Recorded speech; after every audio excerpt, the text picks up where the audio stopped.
So let me introduce non-cooperative games in this lecture. So a quick recap. What is a game theory? It is the study of how people interact and make decisions. It is designed to address situations in which outcome of a person's decision depends not just on how they choose among several options, but also on the choices made by the people they are interacting with. And it is also the study of strategic interactions.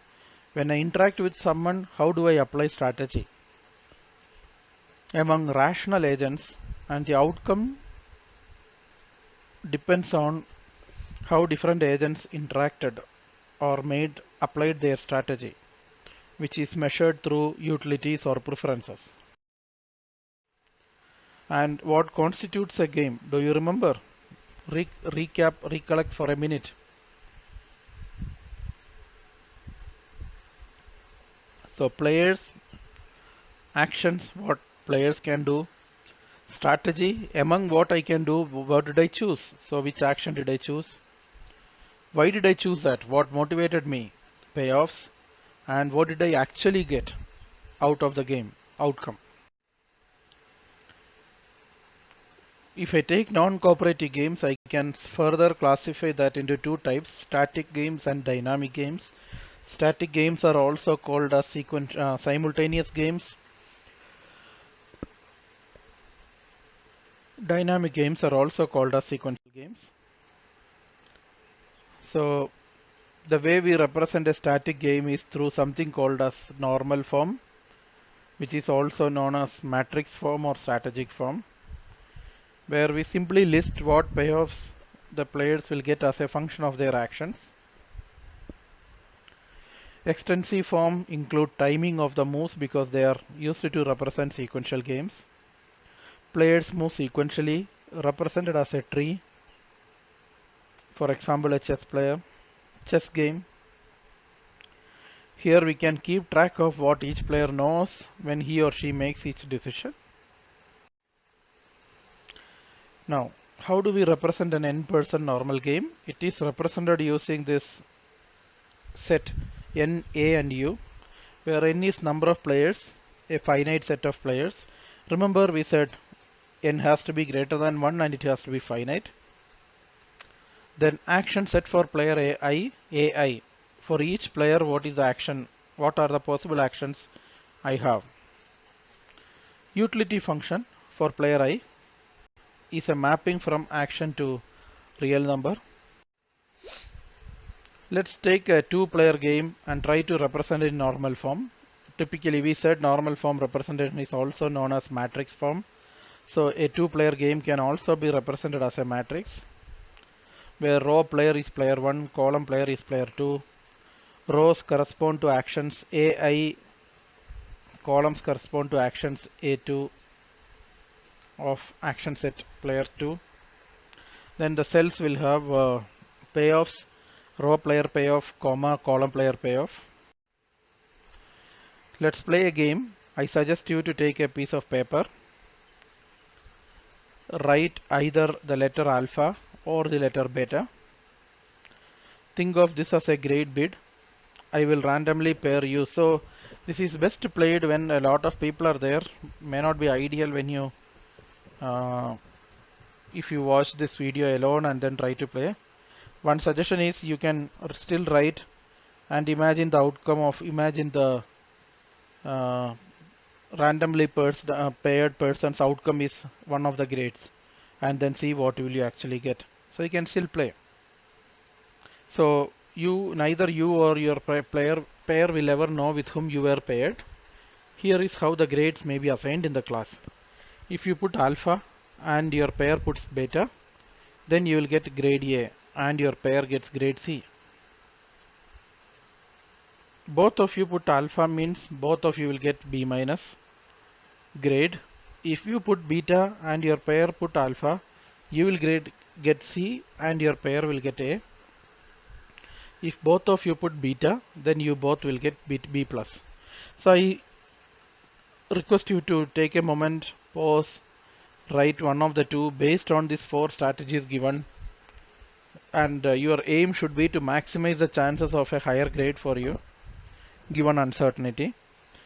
And imagine, do an inky ponky and imagine one of the two choices for an opponent and see what actually you are getting. Now, just reading the text is hard to absorb, so let's use a concise way of representing the game. My grades and my pairs grades, I put them in the two different matrices. So how do we interpret the matrix? If I choose alpha and my pair choose alpha, I get B minus and my pair gets B minus. If I choose alpha and my pair choose beta, I get A, my pair gets C. So this is how you can interpret these matrices. We can now combine that matrix with a comma separated utilities. First one for me, second one for my pair. This matrix is called outcome matrix, so we don't need to have two different matrices. One is enough to represent both of their outcomes. So what did you choose and why? There are two possible ways of thinking. Regardless of my partner choice, there would be a better outcome for me by choosing alpha rather than beta. We could all be collusive and work together, hence by choosing beta we would get higher grades.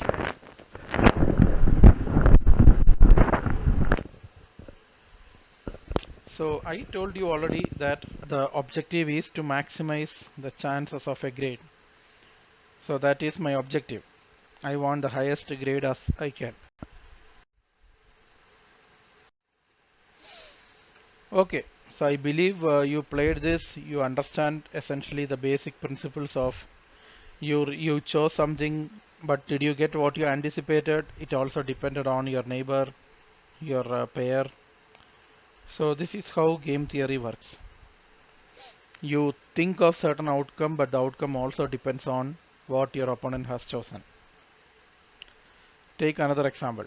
Roger and Colin play a game. Each one has a coin. They will both show a side of their coin simultaneously. If both show heads, no money will be exchanged. If Roger shows heads and Colin shows tail, then Colin will give Roger $1. If Roger shows tails and Colin shows head, then Roger will pay Colin $1. If both show tails, then Colin will give Roger $2. I strongly recommend to pause the video here. Draw a matrix on a piece of paper with Roger as the row player and Colin as a column player. Put the payoff matrix, outcome matrix together. This is a two-player game. It's also a zero-sum game because Roger's gain is Colin's loss and vice versa. Hope you draw the matrix. So the matrix has two rows, head and tail, two column, head and tail. If both show head, no money will be exchanged. So Roger pays $0, Colin pays $0. If Roger show head and Colin show tail, then Colin will give Roger $1. So you get 1, Roger gets 1, Colin pays 1. And the other side, if Roger show tail and Colin show head, Roger will pay Colin $1, so it's opposite of the previous one. Roger pays 1, Colin gets 1. Finally, if both show tails, then Colin will give Roger $2. So Roger gets 2, Colin pays 2. Now, too many times Roger pays, Colin pays, gets.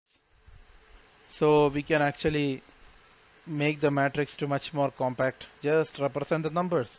Remaining are implicit. When I lose $1, I will put -1. When I gain $1, I will put 1. As simple as that. So you see here it's a zero-sum game because 1 plus -1 is actually 0, right? Or 2 plus -2 is actually 0. Since it is zero-sum, I can further reduce the table to have just one number. That means it is the money for the row player. The column player value is just a negation of this value. Another example. Assume there are 10,000 population and a fraction of people are revolting against something. If there are more than 2,000 people revolting, government agreed to their demand. If not, the revolt is a failure. How do we represent this in normal form?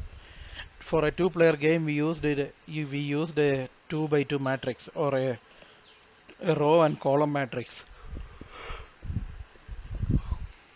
So what will we do for such a big number of players? Do we still represent in a matrix? Come on, it's very tough, right? So such game can be best represented in the normal set notations, using set notations as a normal form game. We'll put players as n equal to 1 etc. to the last number. Action set for player I is, for any player there are two choices, revolt or not revolt. Utility function. So when there are, if I am revolting and the total number of people who revolt is more than the threshold given in the question, government is going to agree to my condition. That is, my utility is 1. 1 is representative here, by the way. If I am revolting and number of people who revolted is quite low, government is going to put me in jail for revolting, and they will do nothing. So this is equivalent to a loss, which can be represented as -1. And then when less than the threshold number of people revolted, and I was actually not revolting, since government is not doing anything, they did not even catch me to put in jail because I did not participate, the utility is 0. And that's it. Using set notations, we will be able to represent any game. Now, when you learn a new programming language, typically what is the first program that you typically write? Hello world, isn't it? So the hello world in game theory is often known as prisoner's dilemma. Believe me, there is a textbook completely written about various types of prisoner's dilemma game. So it is not such a it's not a small game like a hello world. It's a very strong game with a lot of variations and a lot of things you can learn just by learning prisoner's dilemma. So you can watch out over Google for the textbook on just on prisoner's dilemma. The book will explain only about prisoner's dilemma, not written by me, by the way, by someone else. So what is prisoner's dilemma? Two suspects are arrested for a crime, and prisoners decide whether to confess or not to confess. If both confess, both sentenced to 3 months jail. If both do not confess, then both will be sentenced to 1 month of jail. If one confesses and the other does not, then the confessor gets freed immediately and the non-confessor is sentenced to 9 months of jail for lying. If you are a prisoner, what will you do? Given all the values, why don't you first start with putting the matrix, try to put the values and analyze the situation, just like the other games that we have seen before. Okay, hope you have put the matrix together. Did you get a matrix like this? Did you put a minus over the values? If not, probably why I put a minus is because going to jail is not something something we should be happy about, right? So the more number of months I am in jail, the less happier I am. So to denote that, I put number of months as a negative value. So we simply replace the numbers by actually uh, help us model. If you see a different game, if that game's values have this type of a relationship, that game is a prisoner's dilemma game, and hence we know the outcome is confess.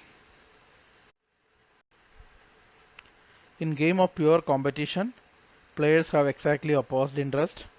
So utility of first player plus utility of second player is some constant, and the zero sum is a special case where the constant is 0. Why don't you play this game? If you have any friends or family members around you, You just go play rock, paper, scissors. If you do not know the rules, simple. On a count of 1, 2, 3, two players should show one of the three symbols, a rock, a scissor or a paper. A rock can beat scissor because a rock can potentially break scissor. Now, if it is scissor and rock, scissor can actually tear a paper, so scissor is better than paper. Now, paper can cover a rock and hide it, so paper beats rock. Can you play for a few rounds and then tell me which of the three strategies are better, or you will end up choosing which strategy?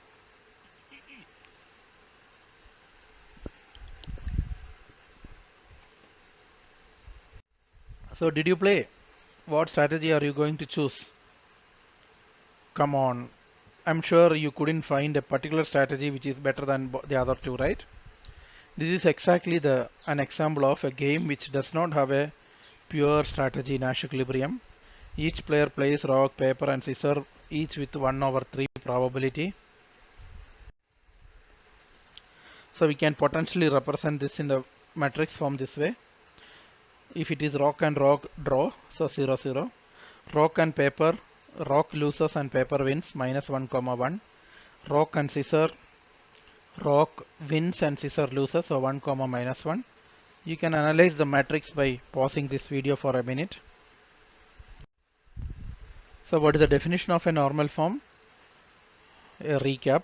Normal form or strategic form is of an n-player game specifies the player's strategy spaces S1 to Sn and their payoff functions U1 to Un. We denote this by G S1, Sn semicolon U1, Un.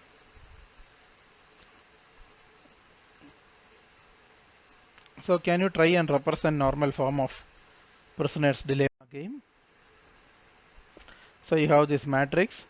So it is nothing but G equal to S1, S2 semicolon U1, U2, and S1 and S2 are confess and not confess the strategy set, and utilities are we have to individually represent. For example, U2 of C, NC.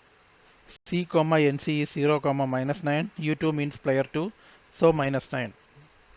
So on and so forth. Now, you may have heard of this movie, A Beautiful Mind. The movie is about the biography of a famous game theoretician, John Nash. He used to be a professor until his last day of life. He died in a car accident, a taxi accident back in 2015. I remember taking these classes in IIIT Hyderabad, where my PPT used to have 1928 hyphen till now. But on a fine day, I had to change it. Very sad for him. And I am sure you might remember a movie associated with his life, A Beautiful Mind.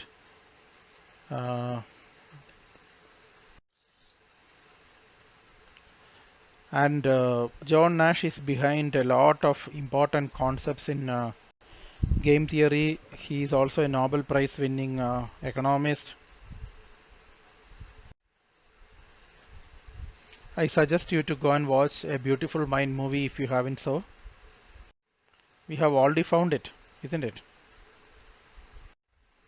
Let's take another example to find the best response of. A strategy profile is a Nash equilibrium if and only if each player's prescribed strategy is the best response to strategy of others. So let's take player 2 playing L. What is the best response for me? M, right? Because M gives me the best outcome, 5, compared to 4 and 1. What about player 2 playing C? My best response is D. And R, my best response is U. Now you can similarly find out the best response for player 2 given various strategies of player 1. So you can see here, if player 2 chooses L, my best response is M. Similarly, player 2 chooses C means my best response is D. Player 2 is choosing R means my best response is U. Similarly, can you identify player 2's best response? Pause this video, draw this matrix on a paper and find out this answer.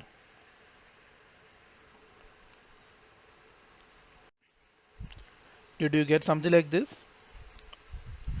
Pause and analyze and then continue. So wherever they meet, that is actually the place which is the best response, which is mutually for both of them. So that is a Nash equilibrium. So in this example, D comma C, where both of the players have their best response, is indeed the Nash equilibrium. There is only one Nash equilibrium and there is one Nash equilibrium. I have a few problems here. So I will suggest that you pause the video, read the question, try to answer the question. So imagine two competing companies, company A and company B. Both companies want to determine whether they should launch a new advertising campaign for their products. If both start advertising, each will attract 100 new customers. If only one company decided to advertise, it will attract 200 new customers while the other company will not attract anyone. If both companies decide not to advertise, none of the companies will engage new customers. Can you pause the video, draw the payoff matrix, determine Nash equilibrium, and then proceed? Okay. Hope you have done that, and this is a solution that you can see. If both advertise, they get 100, 100. If one advertise and one does not, 200, 0, and vice versa. And do not advertise by both of them is 0, 0. So you can now analyze the strategies. If opponent advertise, my best response is advertise. If opponent does not advertise, my best response is still advertise. And being a symmetry game, you are going to see the same answer for the other player. So the scenario when both companies advertise is going to produce Nash equilibrium. Now, second problem, construct the payoff matrix and find Nash equilibrium. Rules: total market share equals 10.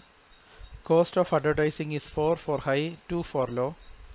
If firms both choose the same advertising level, they split the market. If one firm chooses high and the other low, the firm that chooses high advertising gets the entire market.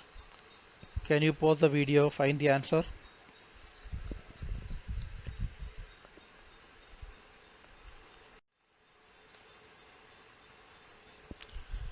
You have a matrix and you can analyze the game to understand the game. So if column player chooses high, best response for the row player is to choose high because 1 is greater than -2. Now if column player chooses low, still it is better for me to choose high because 6 is better than 3. Being a symmetry game, again, the other side of analysis will also reveal the same, and hence the outcome is high, high. The third problem, the table below is a payoff matrix for a two-player game in which each player can take one of the three possible actions. The first number in each pair of numbers within each cell represents the payoff to player A. If the pair of actions corresponding to that cell is chosen by the players, determine Nash equilibrium. So this is more straightforward because table is given.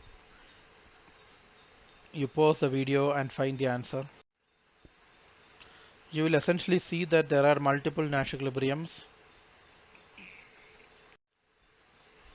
One notation that we already used but I missed explaining it.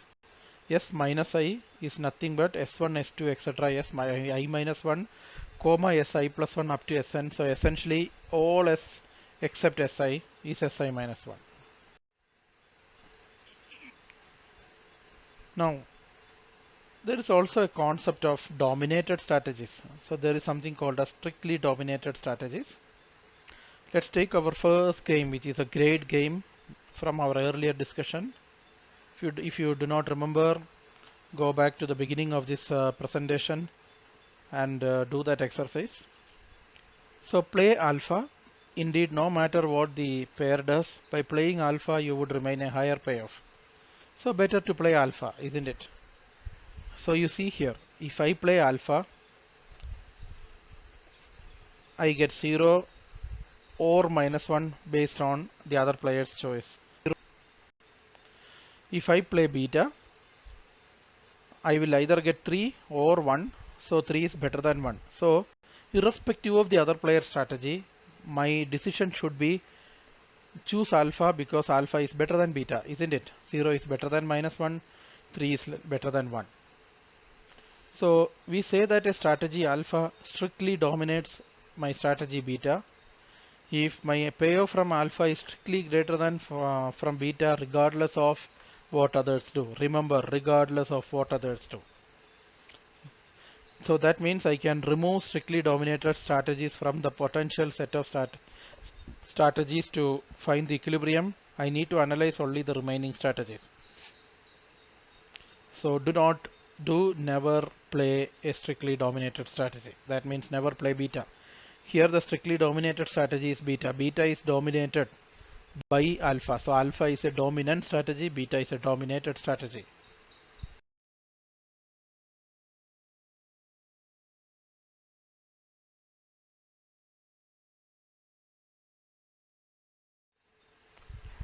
Another example. Two people want to choose an elective and they put mutual choices and possible grades.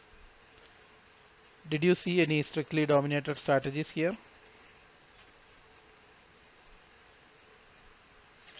So if I am a raw player, can I eliminate any one of them? Assume O is outstanding, the best. A is next, B plus is next, B is next, C is next, and D is next. Can we see that biometrics gives me A better than B, O greater than A greater than C. So between biometrics and game theory, I can eliminate game theory because biometrics, irrespective of the other player strategy, I'm going to get a better grade, isn't it? So game theory is a dominated strategy, biometrics is a dominant strategy in this example. So the definition of strictly dominated strategies, Si prime is strictly dominated if Si prime, utility of playing Si prime for a set of possible strategies by all other players is less than utility of playing any other 2 prime if any one of the other strategy. So rational players do not play strictly dominated strategies. You can try determining the strictly dominated strategy and strictly dominant strategy for the game of prisoner's dilemma. How do we find Nash equilibrium? In some cases, we can eliminate dominated strategies. There are strategies that are inferior to every opponent action. So the definition dominated strategy means a strategy dominated by some other strategy, and dominant strategy means a strategy better than some other strategy.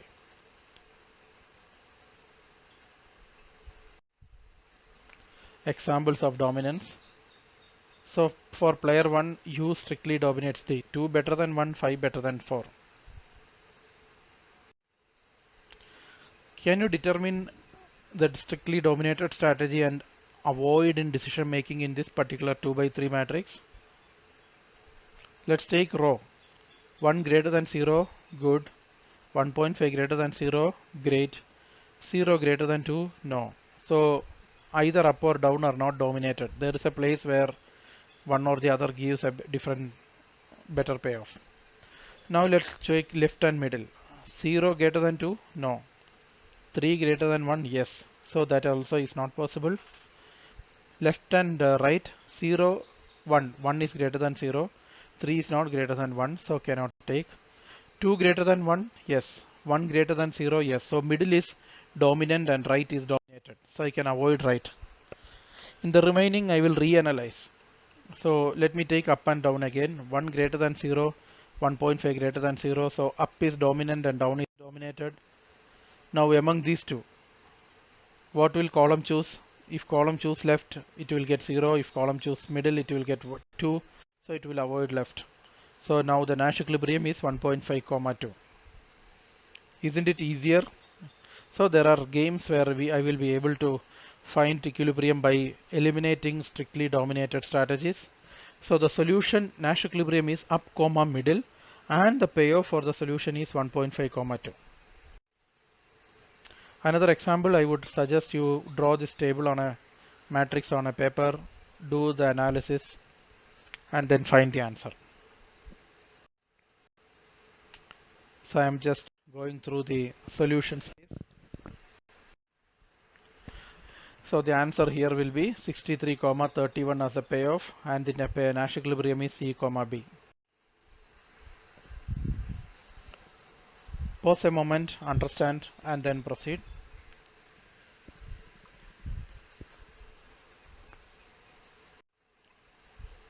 And I leave this particular matrix to you.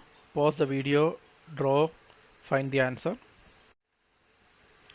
There is also a concept of weak dominance. So weakly dominates means at least as good as the other payoff. So instead of greater than, you will also put greater than or equal to for all t, and for some t prime it is also greater. So it's at least as good as the other one. Weakly dominated strategy. So in this particular table, for example, for player 1, M strictly dominates D.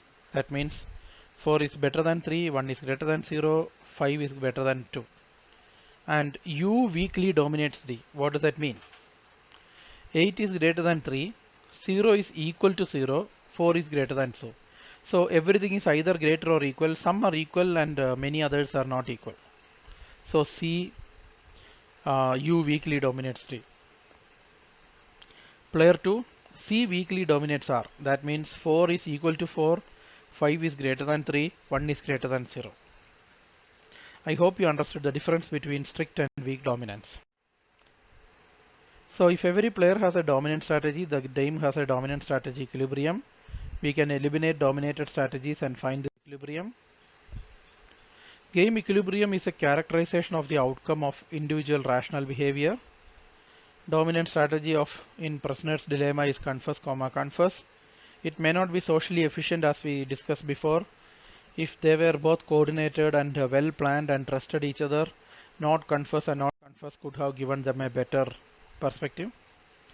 Summary of Nash equilibrium.